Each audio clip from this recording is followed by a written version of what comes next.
Hello, we are halfway through the Make Fantasy Football Great Again fantasy football season, which means it's time to take a look at where things stand and take some predictions about the rest of the season. We also got to look back at week 7, which had some high and low flying scores, and we get to look ahead at week 8 as we begin facing each other for a second time. So let's dig into it.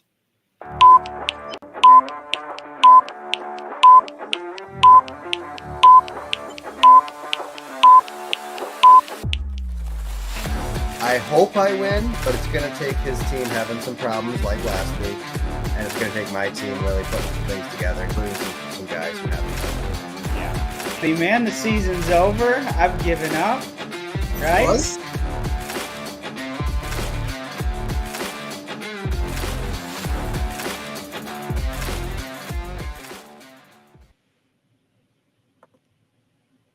Hello and welcome to the Chuck and Dave pod. I'm Chuck. Dave is still out right now as he is currently helping a herd of wild kittens cross the Rio Grande into Mexico. Of course, we all know this happens every year, but what you don't know is what goes on behind the scenes and how many humans it takes to help as well. There used to be hundreds of thousands of kittens who would drown going across that river each year. And of course, through human interventions, we've limited that down to, I believe, just 5 kittens drowned last year. So it's been a terrific process to see. I know it's moved people to tears and to action, and Dave is no different there.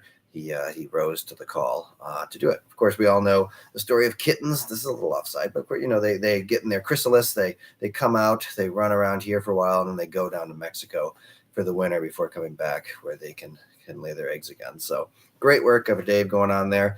In the meantime, it's still just me, Chuck, the lonely podster here, as I continue to try to fill the shoes of the show's most heralded and eye-drawing character, that is Dave. But nonetheless, here we are. The week still happens. Next week is still going to happen. So I must dispense my thoughts to you, who is probably nobody watching this pod.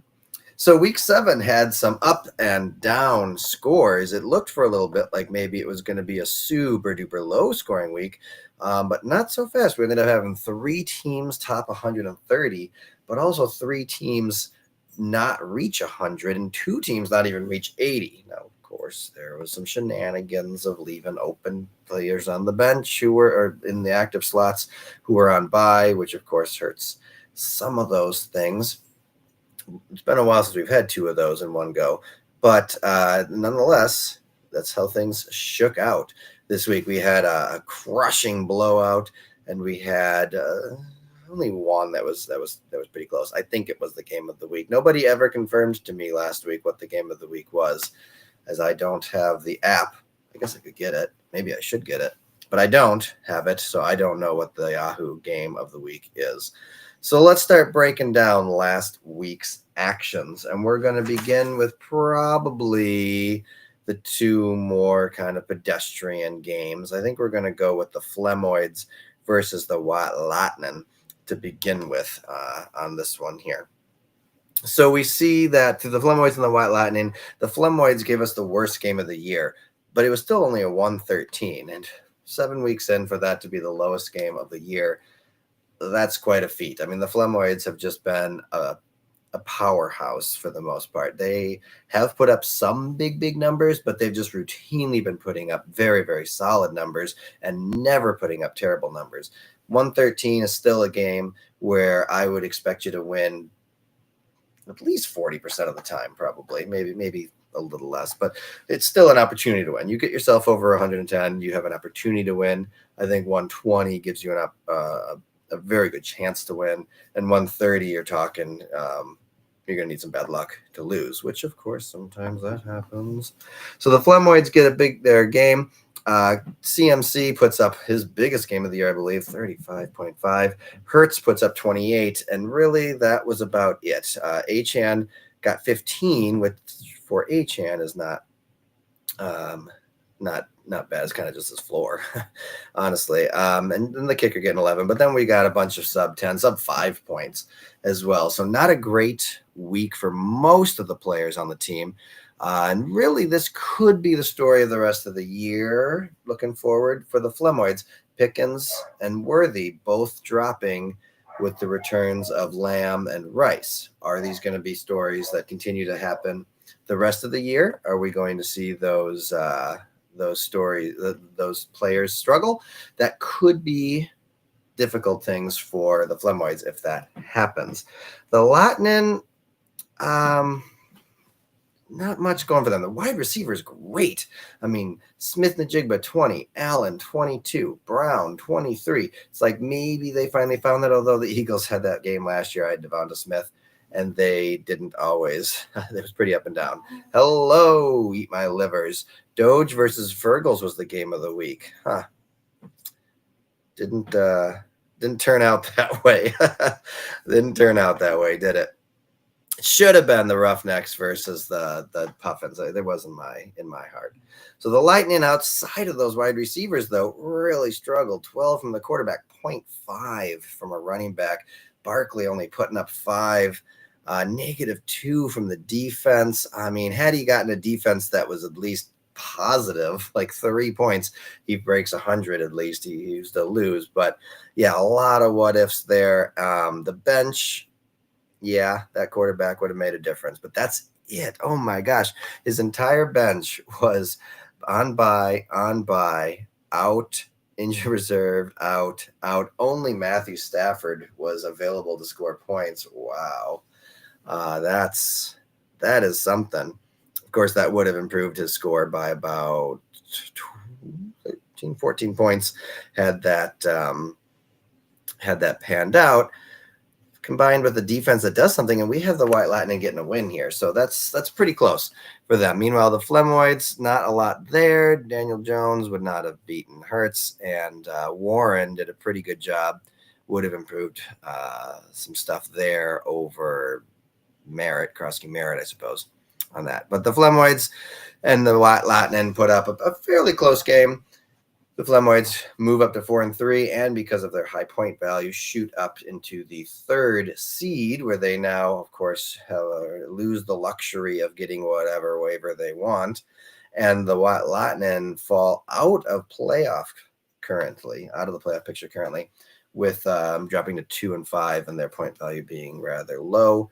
That puts them in a position where they'd be having to fight for the playoffs. Of course, we thought maybe this year was going to be different for the White Lightning, and they finally got a win coming out of week 1.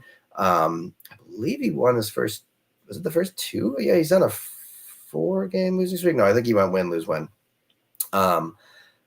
It looked like maybe it was going to be a pretty good start, but it has not gone that way, and it's just unfortunate. Not necessarily his fault for how those players panned out, but he hasn't done much to try to change the picture either. If I'm correct, there's been barely any wavering by the White Lightning. Let's take a look here. 7 moves, I guess. That's a few, but for a team with that, you'd expect more. So aside from that, the Lightning are now on a 4-game losing streak. They've yet to reach 120 and are averaging 103 points per game. It's a rough year.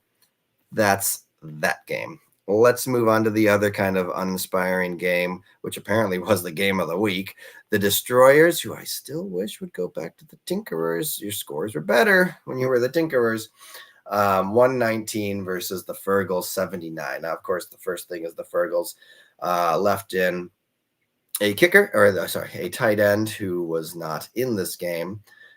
It would not have made a difference. They would have just swapped in Hawkinson, who got 8 points, would have given her a more respectable 77 or 87 instead of sub 80, but it would not have won them the game in this case. So when we look at this one here, Mahomes was the lone bright spot. Now Higgins gets a 16.8, which might be the best he's done this year. It was his best score of the year. So that kind of bears looking at. Of course, they get the Jets next week, who has a better defense right now against wide receivers, I guess. But Kareem Hunt gets a 1. Waddle gets a 1. John D gets a 3. There's just not much else going on there. There's only so much Mahomes can do putting up big points like that. Meanwhile, the Destroyers would have had big points if they would have just put in one of their 2 other quarterbacks, May or especially Herbert, who put up 28 points there. That would have been a 25-point swing for them, putting them up to like 145 essentially, which would have been the second highest scoring of the week. But I certainly know a thing or two about leaving points on the bench, so I won't judge. Other than that, CeeDee Lamb puts up some big numbers in his return. That's going to be helpful, of course. Gets a pretty solid defensive showing with the Chicago putting up 16, a kicker putting up 13, which maybe will set things right. Traditionally, the Destroyers have done pretty well with kickers. Williams, not so much. That was kind of the only down spot other than Williams. Kyron Williams. The Williams bros, not so hot with that stuff. But he was still able to grind out the win with basically a 120. Moves him up to 6-1. So he keeps that top spot. And going into the second half of the year, he's got quite a lot already in his pocket to give him a big room for error.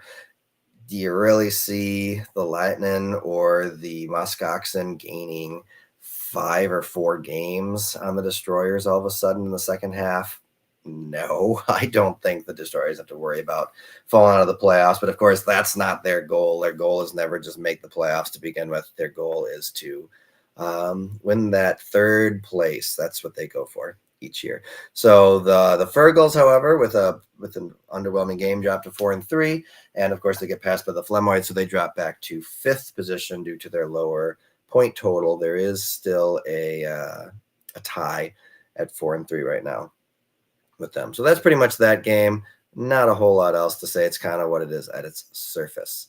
Then we have the biggest blowout of the week. We have the Musk Oxen, who are still under the guise of the Falcon Punchers, which I actually really appreciated because the Blue Gold's logo reminds me a lot of Falco from Star Fox. So it's kind of appropriate that he kept it a little bit. It's also appropriate that in his picture, he has his old mascot of the Musk Oxen getting punched because that's kind of how his season is going. So we had 2 1-5 teams going against each other. Someone was going to get 2 wins, but somebody was going to have to fall to 1-6. But it was a big day for the Blue Golds. They were so close to cracking 170 and getting into rarefied air there. I believe we've only had 9 teams cross the 170 threshold in our Yahoo history. So that would have been putting them up there. Nix, Judkins, Chase, all getting huge 39 points from Bo Nix. I'll tell you, it wasn't looking like that before the fourth quarter, was it? What a game by Denver there. Judkins getting 31. Jacobs gets 18 still. Chase putting up 30. Is he back? That's going to make a big difference. And then the defense puts up a solid 13 too. Only a couple of weak points, which may mostly be Harrison and the wide receivers here. But golly, when you got 3 other players putting up 30 each, you don't really have to worry about that much. And the bench was pretty well managed, but gosh, you could have put DeAndre Swift in, I guess, instead of Harrison. Would have improved him by 16 more points, putting him on the cusp of 190 if that had happened. So Blue Golds must be feeling pretty good after that one, and now they're on a 2-game winning streak. Meanwhile, the Musk Oxen, they learned that now players can go from questionable to out during the week, so keep an eye on that. So Murray putting up 0. Now let's say they put in just some sort of an average 15-point quarterback. They don't win. So there's nothing they were going to do to get this win here when you go against a 170. And I think that can help them feel a little better. That didn't matter other than points 4, which would have been atrocious for the Musk Oxen. But 15 points would have put him at about 90, which is a much, much more respectable score than 74. But either way, the only players to really do much was Charbonnet. Really, the Walker-Charbonnet combo has not been working for the Musk Oxen this year. One of them tends to do well, but it's not like so well that as a group they're putting up huge points. It's one is usually not doing well, and the other is doing pretty well. So that's not really helping. McConkey has been a bit of a bright spot. He is improving. His scores have been better the last few weeks, but not good enough to pull out a 4, 5, 6, 7, 9. Looks like we're talking about the 2016 teams that we had back in that league. So just a rough go of it for the Musk Oxen. Nothing really sitting on the bench that would have done anything at all for this. Drops him to 1-6, all alone in the basement, with a point total that is just abysmal. The Muskox in the last 4 weeks have been outscored 528 to 336 by a total of 191 points. They've been outscored the last 4 weeks. They are averaging a 48-point loss per week. That is like 2019 Todd numbers going on here. And golly, if it was somebody who was a little bit more affected by these things, that would just be, how do you keep putting it back? Fortunately, team owner Sam is pretty chill about it all, so he'll take it in stride. And that leaves us with what really ended up being the game of the week. This one came down to Monday night. Thankfully, it was the early game and not one I was going to have to wait up till midnight for to see the results. Yahoo seemed to think the Puffins had a very good chance, 75% chance going into Monday night. I did not feel that secure about it, having to have Goff and Gibbs average less than 20 points each against compared to my kicker, essentially. Plus, my kicker did not do great. 6 points. He really needed to put up like a 10 to even make that attainable. Goff still put up a bad night, but gosh, Gibbs putting up a 37.7 in that game. It just had to be, didn't it? Just had to be. But the Puffins did put up some big points. I guess I better get to my actual talking points here. It was a heavyweight bout, just a few points short of being able to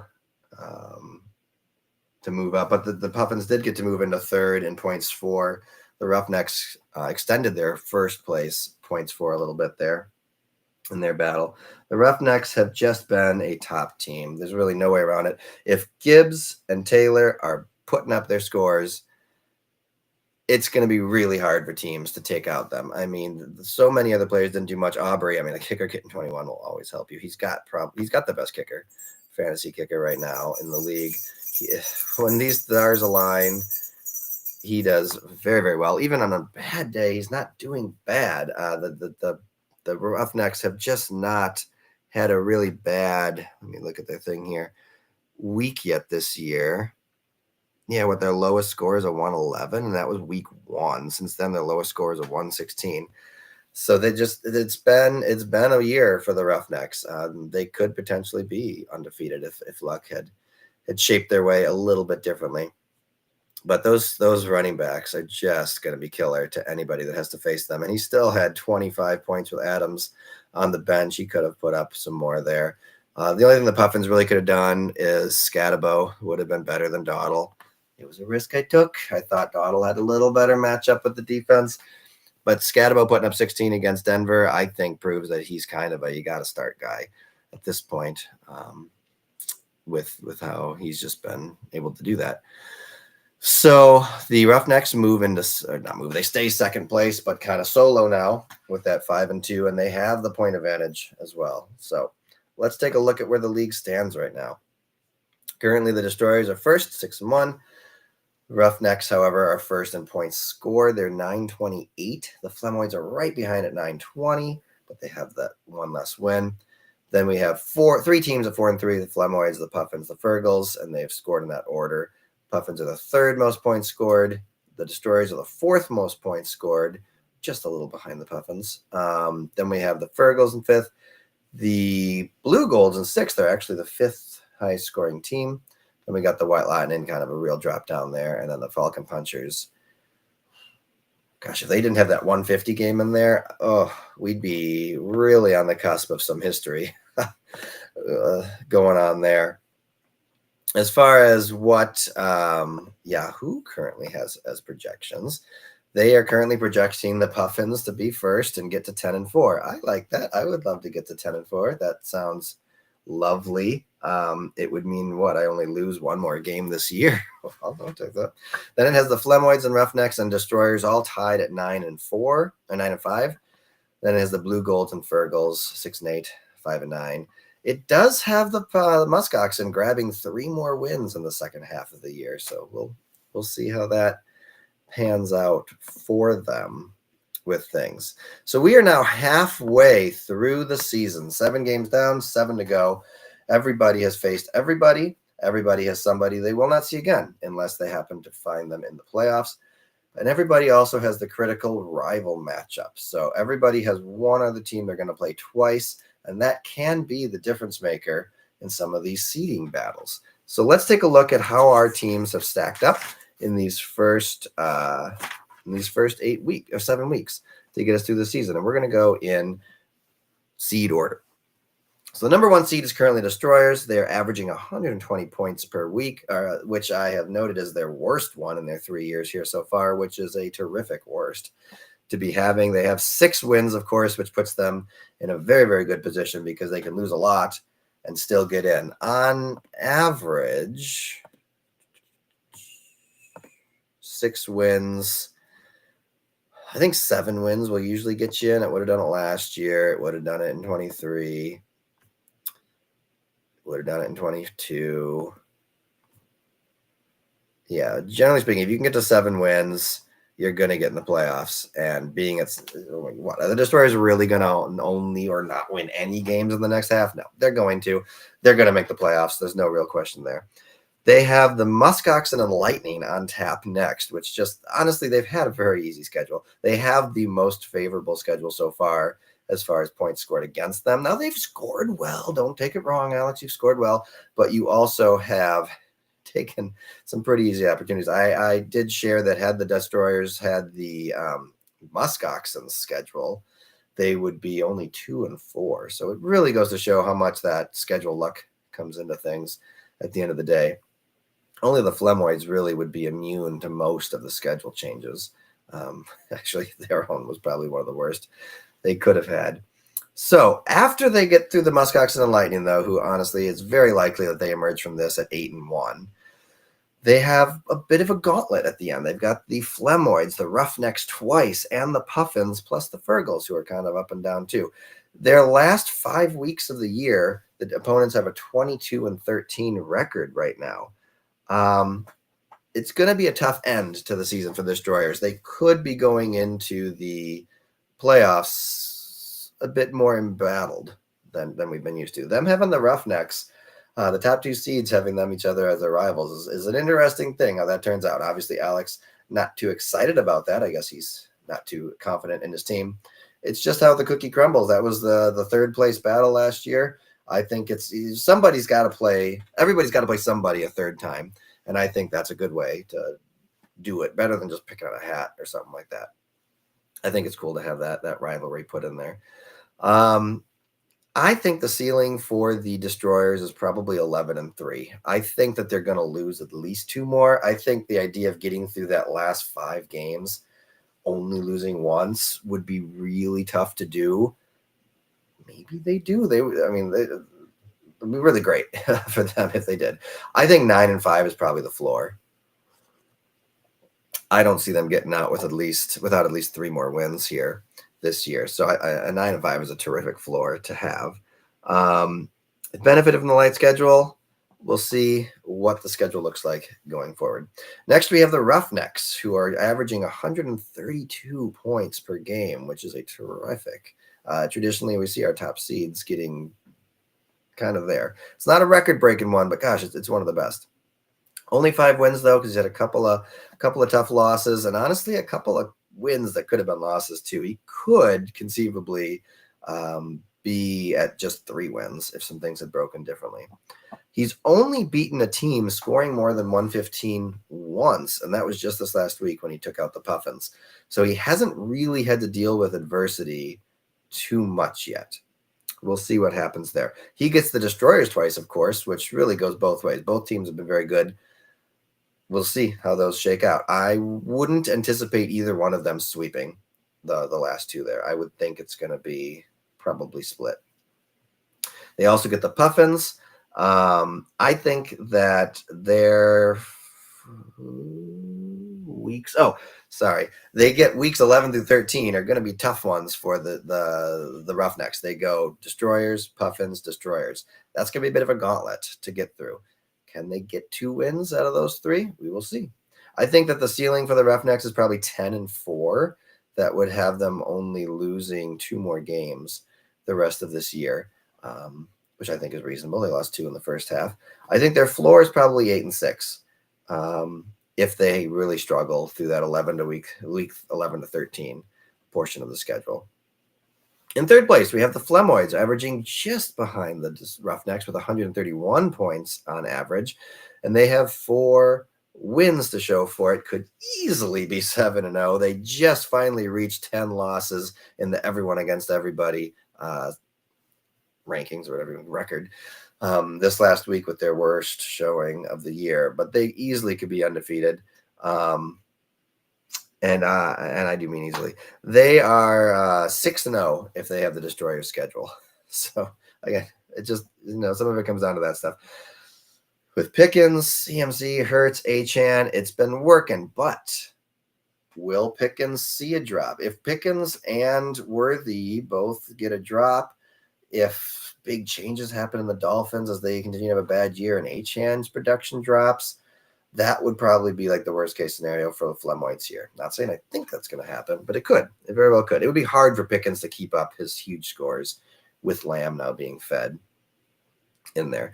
I think 10-4 is probably their top. That would have them only losing one more game this year, which would be a terrific wrap of the schedule. I think 8-6 is probably their floor if the wheels like fall off. I think it would take pretty drastic roughness or bad luck to get them to only win 4 more games this season. So I'm definitely high on the Flemoids. We'll see where they rank in a minute. In fourth, we have the Puffins with 121 points per game. They have 4 wins. Their scores have been up in the last 4 weeks from the beginning of the year, but can they catch the Destroyers? They're 2 games behind the Destroyers. That's a bit of a task to try to get 2 games for them. They do have the points advantage right now, so they would only need to get those 2 wins to pass them. Could they catch the Roughnecks or Flemoids? They're only 1 game behind them, but their points total is so much higher that it would be difficult, potentially, in a tie situation wouldn't work. They do get the Lightning twice, which is good, but they don't get the Muskoxen at all. So they don't really get any more of a benefit than pretty much anybody else gets. I think 9-5 is probably the ceiling for the Puffins. I think 5 more wins to finish out the year would be pretty strong. I think 7-7 is the floor for them going even. I'd like to get a winning record, but 7 should get you into the playoffs. So I still think that they will when if players can stay consistent and healthy, then I think closer to 9-5. In fifth, we have the Fergals. Now we suddenly have a big drop in the points for averaging. They're only averaging 108 points per game, but they've gotten 4 wins. Very up and down team. Hard to cover them. 3 games above 120, 2 games below 100. Who are you getting on an extra week? They do get the Muskoxen twice, but they don't get the Lightning. So that's just kind of how that worked out this year. I think that 8-6 would be their top. I think winning 4 more games is probably just, they haven't had enough consistency that I don't think they're going to be able to do 5 or 6 games of getting 120 again in the second half.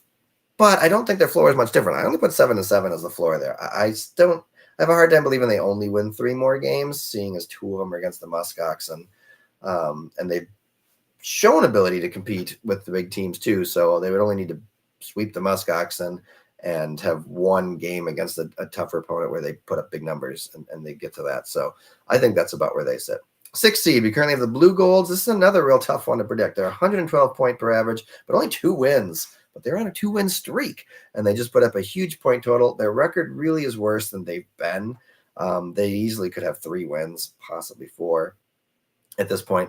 They've had some good scores, but they've been super inconsistent. How much is going to happen here? If Chase and Judkins continue to plow up points, maybe this is just the new renaissance for the Blue Golds going forward.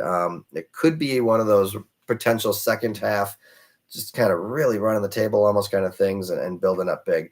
At the same time, I only see 7-7 as their ceiling. They've already got 5 losses. So only 2 more losses in the last 7 games is very, very good. They're just in such a hole. How are you going to be able to dig up? So I don't see a high seed coming up for the Blue Golds, but I think they very well could make the playoffs. The floor would be about 5-9. Just depends on who they show up against and when they show up against them. The Latin then, currently sitting outside of the playoffs, only have 103 points per game, 2 wins. But they haven't had a win in a while, 4-game losing streak. They finally won their first game, but it has been a rough year. There's really no slam dunks for them looking forward at the schedule. There's not really any good answers looking up to them. Their team just has not been performing. And who are you going to drop? Are you really going to drop Barkley? Are you really going to stop putting in Henry? Maybe. I guess at this point, why not? What do you got to lose? I think 5-9 would be their high end. If they can pop out 3 wins out of the last season, the second half of the season, it would be definitely improvement over the first half. I think 3-11 is the floor. I don't see them losing out the season and tying that 11-game losing streak. So I think they're going to get at least 1, but they could possibly just get 1. And then in the basement, we have the Muskoxen, who are only averaging 96 points a game. And remember, they have a 150 in there propping this up. You take that out, and it is an abysmal points per game. They only have the 1 win. It's just, there's really no easy wins to look at. There's probably no waiver help, although he did touch the waivers this week. Maybe he gets another random 150 to pop up when things just line up perfectly for him. I think 3-11 is probably his ceiling right now, if some big changes don't end up happening. And I think, honestly, 1-13 could be the floor. He could potentially lose out and tie his own losing streak of 11 games in that regard. It's a long way to go. As we've seen with the Todd losing streak and the Alex winning streak, it is really hard to get substantially long winning and losing streaks because there's just so much flukiness involved in fantasy football. Even if your team is poop, they can put together a good game once, or you can be against a really unfortunate opponent once and just get that win. So this is my seeding predictions. Now, last year I did terrific in my seeding predictions. I got the QPCs as number 1. I got the Lambs as number 2. I got the Flemoids as number 4. I got the Fergals in 6th, Puffins in 7th, Latin in 8th. I got those all right. I did think that the Muskoxen would be 3rd and the Blue Golds would be 5th. Those should have been swapped. I also was pretty darn close on my record. Several of them I got exactly right on my record predictions, and most were only within a game. So pat on the back for the old Chuckster here.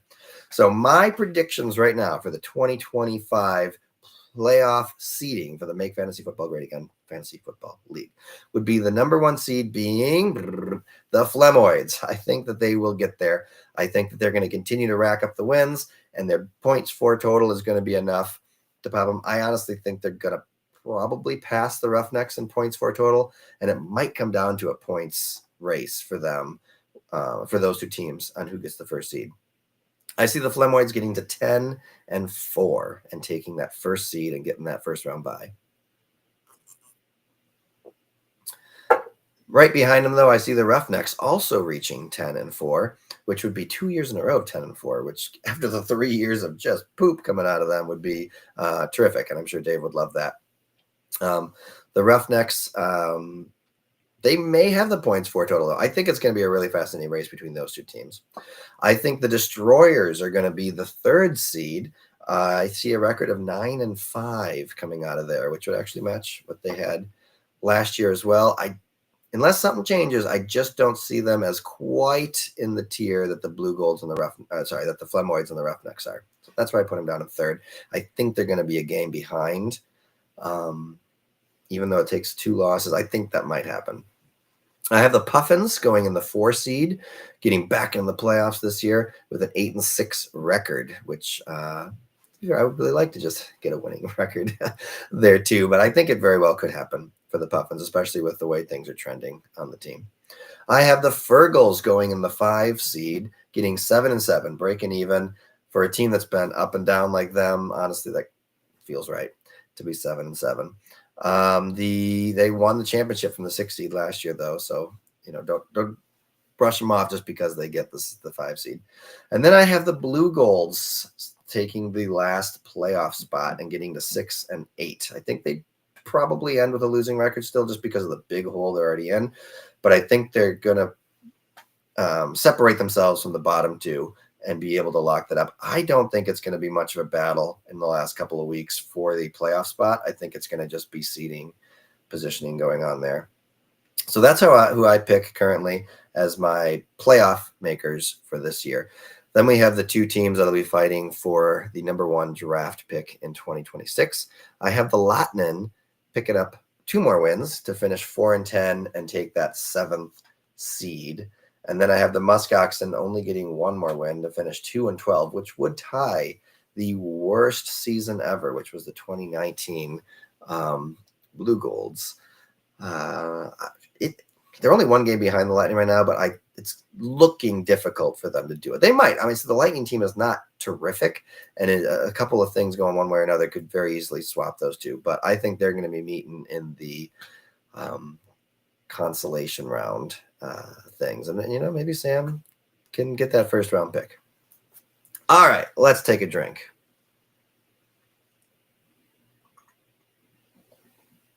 For all you guys watching, go ahead and write out what you think the seeding is going to be. Be interested to see how you guys think it'll go. So week 8, moving on. Everybody gets to play somebody for the second time. We know our opponent's a little bit better. Just going to go down in order here. We got the Puffins, who are 4-3, versus the Fergals, who are 4-3. And this is the only matchup where the records are close. 3 of the 4 games this week feature a very mismatched winning record against a losing record. We'll get to those in a second. But this is the only one where they're even. They're both 4-3, although they have a different feeling. 4-3. In week 4, that's what this is a rematch of for everybody, week 4. The Puffins won with their 160 to 111. And gosh, would the Puffins love to get that 160 again. It sure would be nice. Now, on the Fergal side, Mahomes against Washington looks primed to have a big game. It feels like they should not be projecting him at 18 anymore. Like he's not scored that low at all this season. I got a 12 once. But the predictions just tend to, it takes a lot, it feels like, for the predictions to start representing what really good players are doing if they weren't projected to be really, really good players to begin with. It's just, I don't know what goes in the algorithm, but it seems to be really hard for a player to move up in those things. Other than that, though, I don't see a lot. I think the Fergals are going to need a lot of their players to really get towards their ceiling in order to pull out a win here. You got Hawkinson. Brown hasn't really bounced back where we've seen Chase and possibly Higgins. I mean, he got a 12 here, but he's not putting up huge numbers for that there. Denver defense against the Dallas offense doesn't sound great. I mean, it sounds great to me because I'm playing it. So hopefully they get negatives. Meanwhile, I think it looks like Daniels is probably not going to be going for Washington. Thankfully, he put up 18 points before hurting himself. Mayfield, though, last week wasn't great, but it was his first kind of stinker he's had. He generally tends to do pretty well, and he gets to play New Orleans instead of Detroit this time. I think Rashee Rice is looking like he has come back, ready to go. So I think he looked pretty good. Egbuka did play last week. Didn't get to do much, which I don't think he was fully healthy. So hopefully he's better and able to do that. When I look at it, I see Breece Hall should do good against the Bengals, but golly, you never know what's going to happen there. Scatabo put up 30 against the Eagles 2 weeks ago. Hopefully we can redo that again. It just looks like the Puffins are positioned a little bit better here. They've got a bit better of a trend they've been on. So I am going to go ahead and pick the Puffins. Speaking of picks, last week only me and Josh made picks. Even Dave is just too busy in his Wi-Fi spotty areas to place picks. Make your picks, guys, even if you don't think there's a chance to win. It's just fun to make picks. It's fun to see what people have picked, even outside of the context of trying to win or do anything like that. So I'm going to pick the Puffins. Next up, we have, I could see that one being the game of the week, honestly. Next up, we have the Flemoids 4-3 versus the Blue Golds 2-5. In week 4, the Flemoids won with a 150 to 121. Blue Golds had a high score that week, but not enough to top the 150. This projection feels low for the Flemoids. Will Lamb take points away from Pickens? Will Rice take points away from Worthy? Will Gadsden's point chase work out? Will Jalen Warren's work out? It's kind of a point chase. He didn't just draft him for it, but he's kind of a point chase. Tyler Loop is kind of a risky. I'm be curious to know what made Josh choose Tyler Loop of all the kickers available, coming off of 2 4s. That would be, let us know, Josh, why you picked Tyler Loop as your kicker. Atlanta defense is probably a pretty solid choice. The way Miami's been going, it has been trash. So his team's probably got some variability, but I think 111 is too low. It's like he's never even scored that low this whole year with these players. Why is that the projection? Meanwhile, on the blue gold side, I don't see a 170 happening again. That's not too common to see.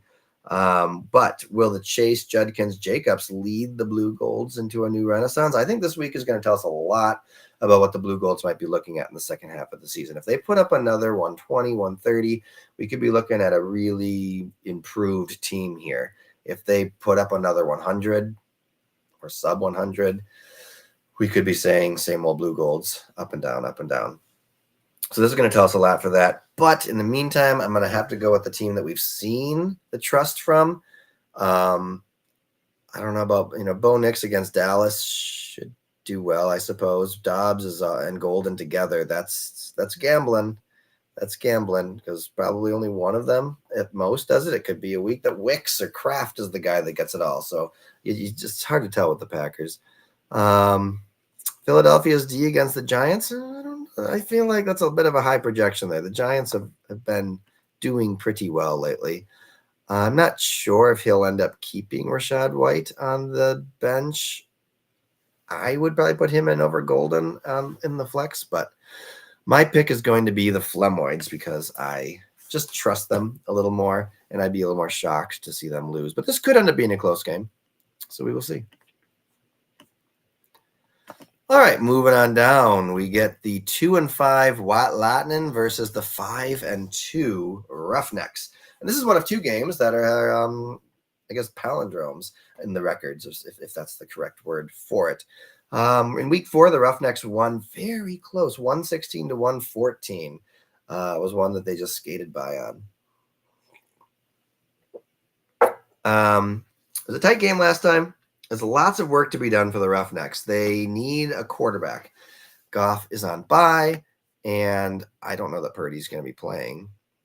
So it'll be interesting to see what he does there, who he chooses to pick up. Gibbs is on bye. That's one of his big moneymakers every week for the most part there. So that's going to be hard. He also has no defense right now, so he's going to need to pick up a defense. So obviously his projection is extremely low. It's going to go up. But there's a lot of unknowns there to make this pick off of. Taylor, however, gets the Titans. He got 37 against them in week 3. So that may be something that helps him out. Aubrey got the Denver. We'll see. I don't know. Dallas has been scoring a lot. So meanwhile, on the Latinen side, it's an uphill battle for sure. Nothing there is really screaming amazing. Maybe it's the week that Barkley and Henry do great. I don't know that Allen's going to put up a second week in a row. He had a slump going on there, and the Chargers have a lot of mouths to feed, so I don't know how that's going to go. Cook could certainly do very, very well. If Cook puts up a big game, if one of Allen, Barkley, or Henry puts up a big game, and if the defensive kicker can chip in some stuff, this could be the week to take out the Roughnecks. They've got a lot of unknowns going on. If there's a week the Lightning can get it, it's going to be this one. But I'm going to still pick the Roughnecks. Maybe I would change based on who he puts in these holes that he's got. I would think for his flex, he'd be leaning towards, I don't know about Kittle. I really don't know. He's got 3 tight ends right now. That's a bold move for that. So my pick is going to be the Roughnecks, but it's not a super confident one. I could see the Latinen getting a third win and snapping that losing streak on this one. And our final game of the week, we've got the 6-1 Destroyers versus the 1-6 Muskoxen. Could there be a more lopsided affair? From the points scored standpoint, yes, there could be. From a record standpoint, no. In week 4, the Destroyers won 116-92. And yes, 92 is one of the higher scores that the Musk Oxen have managed to put together. Just since I did some of this, I believe there's been some changing. No, I don't know if there's been. So looking at them here, the Musk Oxen have been busy, but they picked up some suspect things here. They picked up Pacheco for a running back. He got, decent last week, but he's not been setting the world on fire. Maybe there wasn't a ton to choose from there. The other pick was Stevenson, who, yes, just put up a pretty good score, but also has 2 1s and is going against the Cleveland defense, who has been very hard on running backs. So those are some picks that I don't know are going to pan out. We still got Evan Ingram in. He's going to need another kicker in, and hopefully he remembers to do that because he's already done some moves, but he didn't address that one. So maybe he didn't notice. We will have to check with Sam on that. Maybe Ladd McConkey continues to do his improvement. Josh Allen is back. He could go and put up some big points there. So it's possible that the Musk Oxen, do top 100 this week, I think. Roma Dunze maybe against Baltimore. But you got the Destroyer side over here. May and Cleveland could be tough. Lamb and Williams in Denver, maybe, as Denver's able to slow down this super offense going on in Cowboy land. Could be tough. However, Sutton looks to be good to go. My biggest question is on Manangai. That's an interesting pickup. That seems very point chasey. Of course, Alex is a Bears fan, so maybe he has a better feel for this one. The guy has 1 game of over 4.5 points just last week. And yes, he has a favorable game against Baltimore and Cincinnati, but is there any real reason to think that he's going to be taken over for Swift? I'm not sure where that pick comes from. I'm not sure it'll stick. He doesn't have much. Montgomery, St. Brown, Kyron Williams are all on bye. Waller's on IR, so it's not a whole lot there. This is probably going to be a lower scoring week for the Destroyers. So like with Dave, even though we have these 2 matchups that are very much inversions of each other record-wise, both of the weaker teams have an opportunity here to take out the bigger team. We could see some pretty good upsets this week.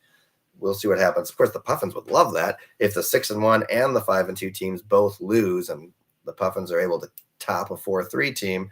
We could be looking at a tighter battle there for the top. So the Puffins would love that to happen, but I'm still going to pick the Destroyers just because I don't think I can trust the Musk Oxen yet. Doesn't mean I'm not rooting for them. Just means I don't think I can pick them. So that is our look back at week 7. It's our look ahead at week 8. It's my thoughts on what the future is going to be like for the league. Thanks for listening to me ramble again. I know it's significantly less enjoyable without Dave.